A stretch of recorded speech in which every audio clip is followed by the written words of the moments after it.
My counter already started. I knew I should have ran up like Dave did. So Dave, thanks a lot for having me. I'm really excited to be here. It's, I told David right before the conference started that I feel really lucky to be here because this feels like the early innings of something that's going to be really big. And I'll tell you why I feel so confidently about that. First of all, that's me and my 16-month-old daughter. If I say anything that sounds good, you can tweet it, and my marketing people will be very happy. As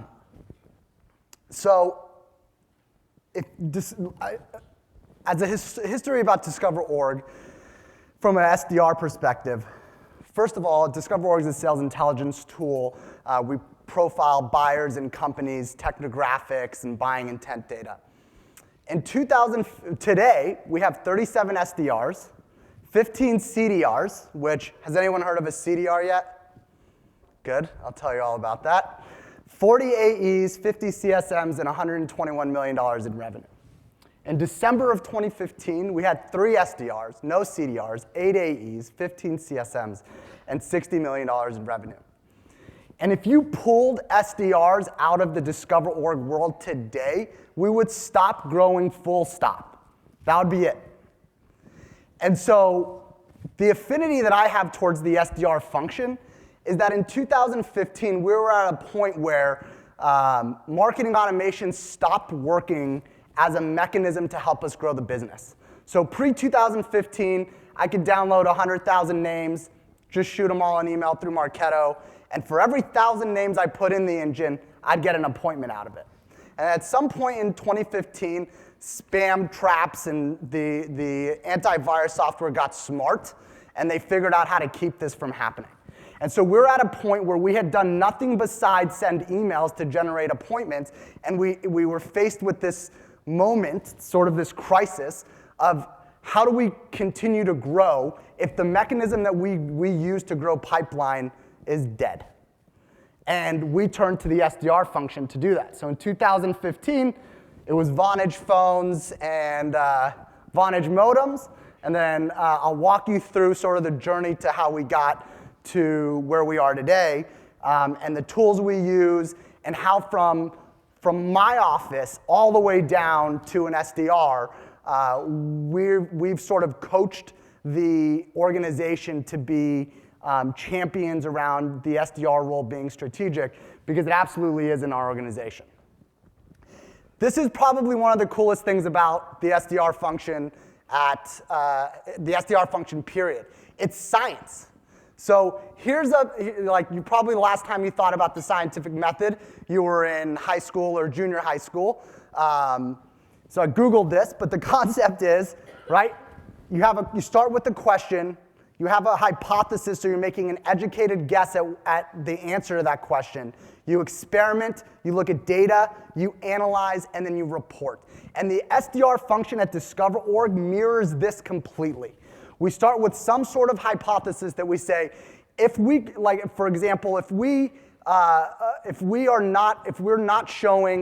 appointments we set are not showing 30% of the time, why is that? Is it because we're setting them at the wrong days? Is it because we're setting them too far out? Is it because there's a rep that's setting a lot of appointments that don't complete? Is it because we don't have the fit right? And so in every function of what we do from an SDR perspective, this is the method we go about it.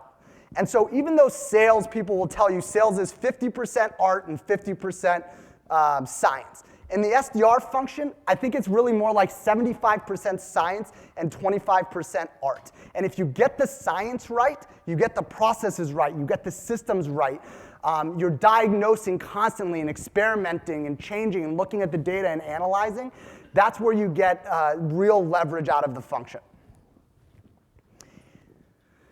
So I want to walk you guys through our SDR journey. So originally, we relied solely on an outsourced team. Inside sales team, who's a sponsor here, was who we turned to when to spin up our first SDR team. And what they really were able to do for us is teach us what was possible from an SDR function. This is a company that's solely focused on generating appointments. They've been with us for 4 years. They're as much a part of DiscoverOrg's SDR function as they are an outside vendor. And then like I mentioned, we grew the company on cold emails and website leads. We hired some internal SDRs. We had about 3 of them for 2 years. There was no distinction between inbound versus outbound. We started just having some SDRs close business too. Why not? You guys can close. We had a basic tech stack. It was like Salesforce, LinkedIn, Outlook, the Vonage phone, no dialer. Like whatever comes in is good, right? We have a high ticket item. And so if the SDR sells a couple things a year, it's a win. And this worked for a little while. But this was the start of this journey. And so as you think about sort of where you are in your journey, I'm going to take you from this to where we are today, which is super technologically enabled with sort of sales ops running through the whole thing. But think about where you are in the journey and sort of what happens for you from there. So in 2015, we said, okay, we have to change. So here are the things we need to focus on. We got to hire better. We have to train better. We have to have better metrics and reporting. We have to have a better team structure. We have to upgrade our technology stack. We have to have alignment between our SDRs and our demand gen. We have to have a culture that drives sort of an aggressive outbound focus. And we have to give people a career path. But we sort of had already done some of that, and it wasn't working. Or it was working to a certain point. We were at an executive offsite at the end of 2015. So it's me and all my leadership, and we say, look, we have a $6 million shortfall between where we need to be from a budget and forecasting perspective next year and what we think we can actually achieve. Why is there a $6 million shortfall? And we said, imagine you can do anything. Like you have unlimited budget, unlimited resources. How do we make up the $6 million shortfall? And if you know what DiscoverOrg does, this answer to this will make you want to run your head through a wall. But our head of sales said we can't do it because we don't have the data on our prospects and we don't have the data on the accounts we need to go after to do it. So here's a problem that at the time we were solving for 2,000 customers. We're solving this problem for 2,000 customers. And our CFO said, well, it's good that that's the problem because we're the best suited people in the world to solve for it. And so we did all these things and we forgot DiscoverOrg for DiscoverOrg. So we went out and we stood up a team that we spend over $1 million on a year to gather data for our SDR team. So that was one of the pieces they didn't have to do, because if you remember in the old model where there's 3 SDRs and they don't have any tools and they're sort of like bouncing around, they're trying to figure out the accounts to call into. They have no guidance on it. They're trying to figure out the prospects to call into. They have no guidance on it. They're trying to figure out the emails of those people, the phone numbers of those people. They're dialing through switchboard. That's a mess of a world to live in. And so if what we could do is go, this is your list of accounts. These are the prospects at your accounts. These are the phone numbers for those people. These are the emails for them. This is their job description. This is the technologies they use. All inside of Salesforce, all linked to all of our systems. Imagine how much more efficiency we can get. Imagine how much more productive they could be. And imagine how much less lost they'll be. And so then we looked to hiring and training because this was always a struggle for us. We would go out and we'd hire salespeople, and they'd churn about 50% of the time. And so I would hire 6 people, and then 3 of them would stay. And that's a conservative number. Sometimes it was a third in class. And so no matter like how fast you ran on the hamster wheel, you still were churning out the reps. And so we went back and said, how can we get better at this hiring piece? And so we had looked for all of these traits before, right? And this is what you'll hear at every conference: confidence, intelligence, coachability, work ethic, energy. Some prior sales experience is important to us. Fit with the DiscoverOrg culture. Everyone will tell you that's what they look for. And that's what we looked for. And that got us to 50% attrition. And then somebody told us about a cognitive assessment. And so we took this cognitive test from Omni and we gave it to all of our successful sales reps. And lo and behold, there was a pattern that emerged. Our sales reps who were successful were regularly scoring above 70% on this test. And so we just drew the line right then and there. We said if you were successful at Discover Org, you scored higher than 70% on the Omnia test, that's who we're hiring from now on. It's not because we're intellectual snobs, it's just because it's better for everybody. Now we're keeping 90% of the employees that we hire into this role. So the SDR team, after all of this, has grown in size by 10x. So we have 37 SDR reps as of September 2017. We've maintained our relationship with inside sales team, who's linked into our sales force, who sets appointments for us, and who we report on separately from our own team. And it's incredibly competitive between our in-house SDR team and what IST does. Jake, who's our director of our SDR team, never wants to get an email from me that says, why is IST performing better than our internal team? And so that's continued to be a great mechanism to generate leads for us. And then we split the team. Specialization has always worked really well for us. So in late 2016, we split the SDR team into inbound and outbound reps. So our inbound, everybody starts at inbound. That's where they start. And we don't view it as like outbound's hard, so when you're good at outbound, then you can go do inbound. We view it as inbound leads are coming in, they're easier to convert, they're not cold. The reps who are brand new, let's put them on inbound first. When we split the role from people who did both outbound and inbound, we saw 100% lift in conversion rates. And imagine what that means from a lead perspective. Because from our perspective, one of the big bottlenecks to growing a company is getting leads in the door for your SDRs to work. Well, if you move conversion rate 100%, now you're doing the same thing with 2,000 leads that marketing generates for you as you would be doing with 4,000 leads that marketing generates for you. And if marketing is going to generate 10,000 leads for you in the year, now you can do double the amount with those 10,000 leads than you could do before. And that was all about specialization. As you go through everything we do at Discover Org, it's all about getting more and more specialized in what we do. And then we have outbound reps. So you graduate from an inbound rep to an outbound rep. It's a pure hunter role. And this is a really cool thing about Discover Org. Those guys are paired one-to-one to account executives. So if you're an SDR, you have an account executive who you're paired with. We didn't always do it this way. At first, it was sort of like a hodgepodge. If I send a lead to Michael, and then I send a lead to Steve, and it wasn't paired. And what happened with that was the SDRs weren't getting the coaching that they needed in real time at moments when they did things that didn't work. For example, I set you an appointment with an account executive in an account. Instead of the director of sales or the VP of sales, I'll take the appointment if I'm an AE, and I probably won't say anything to the SDR because I don't want him to stop sending me appointments. Instead, now you're paired one-to-one. So if your SDR is sending you bad leads, you're totally incentivized to tell him about that. You're totally incentivized to tell him, like, this is why this company is not a good fit for us. This is why you should not set these types of leads for me anymore.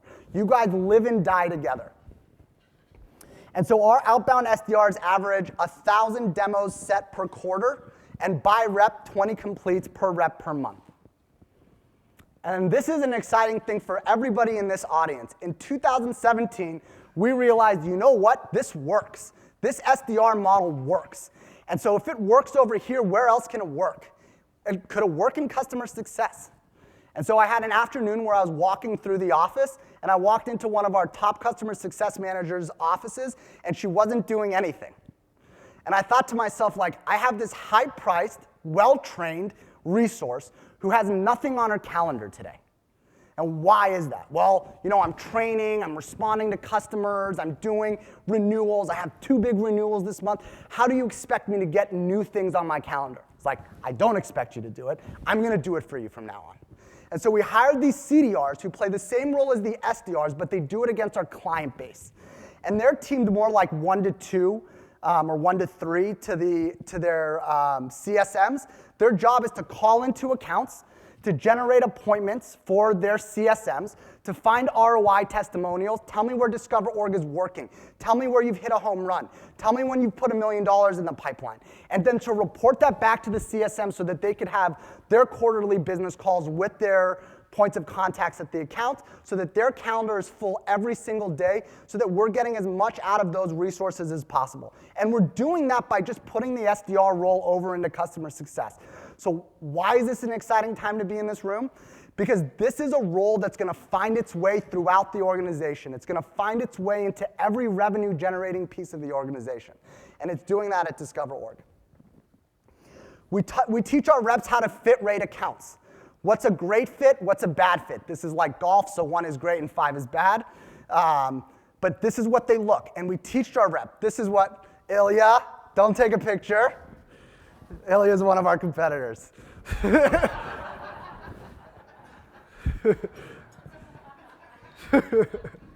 You can snip it off the video later. This is what our tech stack looks like. You can take a picture of that. Outreach, front spin, Gong, LinkedIn Sales Navigator, Chili Piper, Salesforce, a distribution engine to send around leads, and then data with Discover.org. And all of these play a critical role in how we organize and take our teams to market. They're every single piece of this. So from outreach, which is sales automation, to front spin, which is an incredible dialer and a sponsor at this conference, to Gong, which allows us to coach in real time, to the distribution engine, which makes sure that when a lead comes into our website, we're calling you back within 2 minutes. And if 2 minutes rolls by and no one's called you back, it pulls you out of the queue and throws somebody else on the lead. And then the core of this all for us is the data. You just cannot have an SDR team that doesn't have good data at their fingertips. If you think they're going to waste their time on just LinkedIn and calling switchboards and you're going to get the most out of those reps, you are fooling yourselves. Like, we made this mistake for years. And the minute we plugged in good data, even if you took all of the rest away, if you took it all away and you gave me Discover.org, I could have a team that runs more efficiently than 90% of the teams out there. We recognize our reps. So this is just some of the milestones that they walk through. You get a golden phone if you're the rep who completes the most demos in the month. There are Dorgies they're like the Dunder Mifflin Dundies. It's like a quarterly award for everyone in our company. We have spiffs and competitions constantly. You can win an iPhone watch. The milestones, first time you hit 20 demos in the month, you have lunch with your sales development director. You get 300 demos, we get you Blazer tickets. You do $3 million in cold call revenue. In about 2 years, we get you a custom fitted suit and designer shoes. And so just like little things along the way that make the job a little less repetitive, that gives you something to strive for every month, every quarter, every year. And then we built a career path. So inbound, you're an inbound rep for 3 to 6 months. Then you go to a SWAT team, which is a transitional role from inbound to outbound. You work strategic campaigns. So these are like content syndication campaigns, lead score thresholds. You learn cold calling and prospecting skills in this sort of like middle role between inbound and outbound. Then you go to outbound for a year. You're paired one-to-one to your AEs. Once you've done a really great job with that, you can become an account executive where you begin with SMB accounts, then you graduate to enterprise accounts. And then we have the customer development side of the house where you're learning Discover.org's platform, you're calling into accounts, you're understanding what we do and how we do it, and then you can graduate to a customer success manager. Because that was another problem we were having. We would hire people and we'd be like, okay, you're a customer success manager. Go consultatively talk to your customers who've been in the business for years. Like, I know you just came here from an insurance company, but you should be fine. Instead, now you have this CDR role where you can graduate to that role, where you have time to understand what we do. We have a really, really strong culture, and we make everybody sign a culture book when they start at Discover.org. The top of that list is there's no politics, no bullshits, no bullshit, no assholes. We expect a lot from our people, and we tell you that up front. There are no ping pong tables at Discover.org. There are no Xboxes at Discover.org. There are no beers on tap at Discover.org. There's no work from home at Discover.org. Thank you. You guys haven't. It's the Silicon Valley. I don't expect that much. But guess what? They don't care. They don't care.